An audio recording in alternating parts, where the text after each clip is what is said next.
The objectives of this project are: collect information about your topic from numerous sources, carefully support your points and opinions with specific facts, examples, and illustrations gathered through research. Time 5 to 7 minutes. Our next speaker is an Internet Audit Manager with Gulf Target Holdings. So Toastmaster since Jan 2016. Best memory being a Toastmaster is during Sports Day, ICAT Sports Day with family. We're having fun throughout the day. Shall we have Toastmaster Manish Saraf?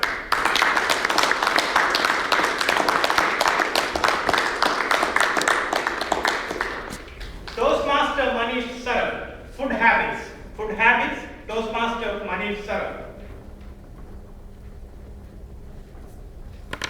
According to research published in British Medical Journal, Indian women are more likely to be obese than their male counterpart.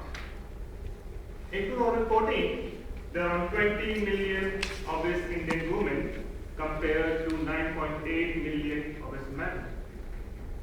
In 1975, India was ranked on the 19th position of obesity for both men and women, and that climbed to 5th and 3rd position in 2014 for respective of men and women.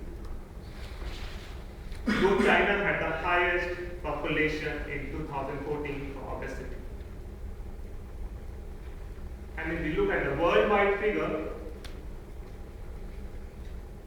in 1975, there were around 105 million obese population compared to 641 million in 2014. Such a significant rise.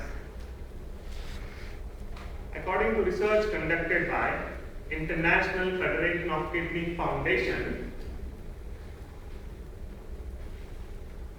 that by 2025, 18% of the men and 21% of the women would be affected by obesity.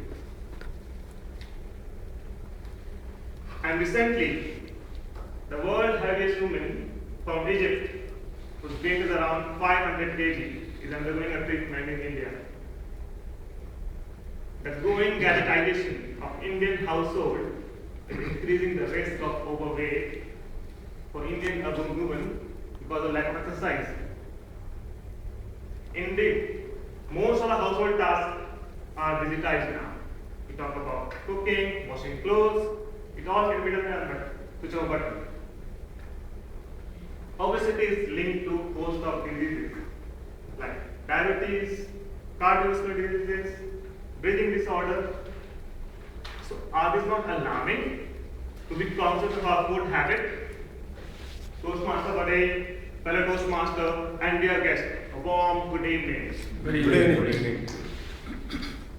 Today, 95% of the chronic diseases are due to food habit.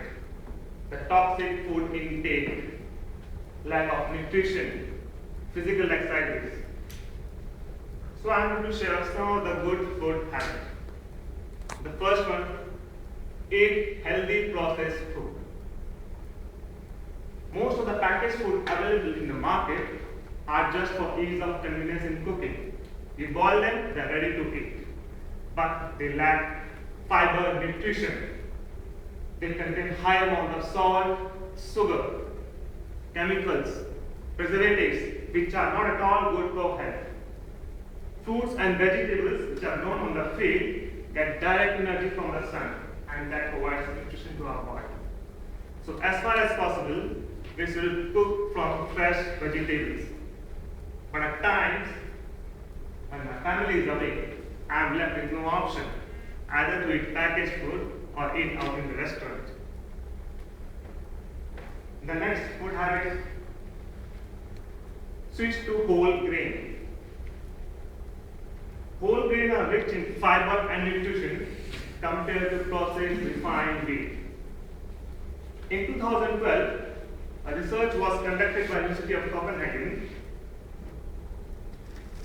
which shows the result that overweight people who ate whole grain wheat product lost more weight compared to the overweight people who ate refined processed wheat, and they also had a low level of cholesterol. Whole grain contains a low glycemic index.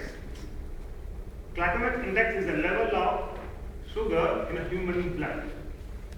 Since it contains a low level of glycemic index, it provides a good source of energy. So next time you shop in a supermarket, look for a whole grain or whole meal bread. The third point is follow healthy cooking habits. The more you cook your food, the less it does for you. Things like deep frying drenches the food of its calories, or even overboiling saps them of the nutrients.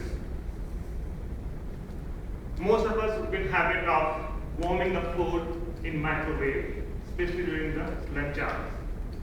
But that is not at all advisable, as microwave emits waves which quickly warms the food but absorbs out the nutrients from that, which makes it completely dead. The food has no nutrients value, it has no health benefit. I am of the habit that in the home, when the food is served to me on the table, I would make my wife wait for a moment as I would be providing WhatsApp, chatting, watching TV, or browsing on the net until the food is cold enough to be reheated. So now you know reheating of the food is not good as it depletes the nutrition value. The fourth tip: water is essential for life. It's a natural, healthy drink. It helps in digestion, absorption, transportation of nutrients, and regulating body temperature. According to Australian dietitian guideline, an ideal amount of water per day for a male is 2.6 liters, and for female it's 2.1 liters. Recently, there was a WhatsApp video message being circulated in which Dr. Anu Srivastava, a cardiologist from Mumbai, was asked to share a health mantra.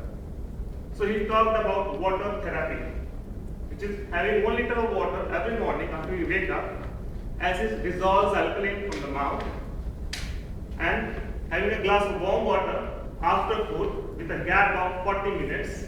And the third most important, drink water while sitting. As if you drink water in standing position, then at a later stage of our life, we'll start having a joint pains. So if we follow this water therapy, 99% chances are that we will be rid of our diseases.